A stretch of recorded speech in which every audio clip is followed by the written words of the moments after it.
What I can tell you is that the hours will never have been performed on stage before when we do it.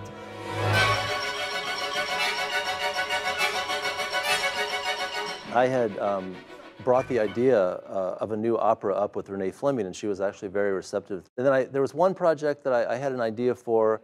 She said, you know, I'm not sure about that, but you know what would be great is to do something that, that takes place in different time periods, all at the same time, like the hours. The story of the hours, it's in 3 parts. In 1923. It is the sort of simultaneous stories of a day in Virginia Woolf's life when she is beginning to write the novel Mrs. Dalloway, a day in the life of Mrs. Dalloway herself, although I have imagined her as living today in New York City, and a woman in suburban Los Angeles who is reading Mrs. Dalloway. This is the LA 1950s moment, so that's Laura Brown.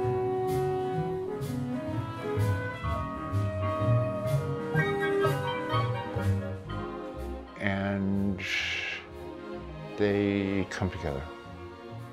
The story is so extraordinary. I mean, the fact that Michael Cunningham took your work, Virginia Woolf's work, Mrs. Dalloway, and put it together into this story, which spans 3 different periods.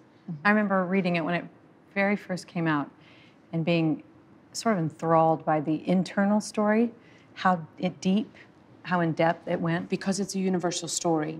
Even though it's different time periods, there's a housewife, lesbian, writer, all these different characters.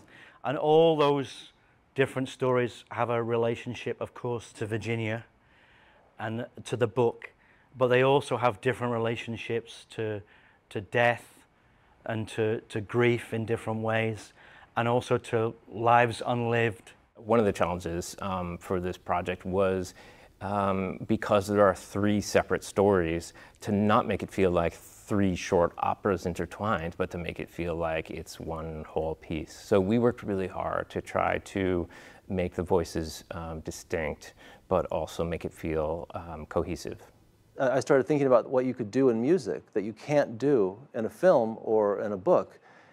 The kind of simultaneities, the kind of overlap that can happen between these 3 different women living in these 3 different time periods, that you could establish the stories and then gradually begin to blur the lines. And all of that is possible on the operatic stage and through music, through harmony, through notation. So we have to find an equivalence of that with the staging, creating those different worlds, but you move really fast between them. I wrote Clarissa's part for Renee because I know her so well, I've worked with her so much, and she knows me, and so she's comfortable telling me every possible little nook and cranny that she would like, you know, can we change this a little bit?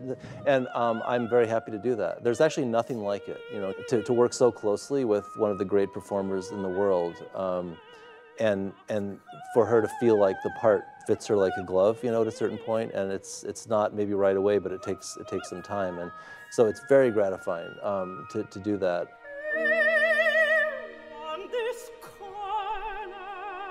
I had a conversation via email with Michael Cunningham about this role here being his mother. She was a homemaker. She kept the house and raised the kids, a job for which she was enormously overqualified.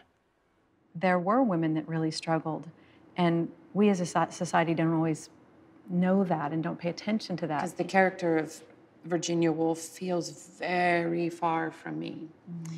And I have to say, putting on the costume and the wig, it's like starting to put on the character, and you start to feel the weight and the heaviness, even from the style of the wig.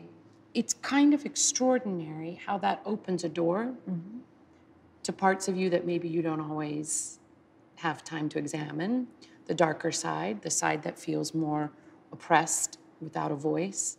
These are, you know, people struggling with their mortality and whether or not to continue their lives when many aspects of their lives are untenable. I didn't want to bring those stories to life in a way that was detached or abstract. I wanted that to be very real, and I want the audience to empathize with the characters. The dream of this opera is that there will be moments where people will relate to this and relate with their own stories in different ways. And I think by highlighting it through the different personalities, the different periods, everybody that watches it is going to be able to find a part of themselves in the story. It's going to be such an exciting experience, and to see how the audience responds to this piece. I think it's a very different kind of piece than you've probably ever seen at the Met. I'm excited. I am too.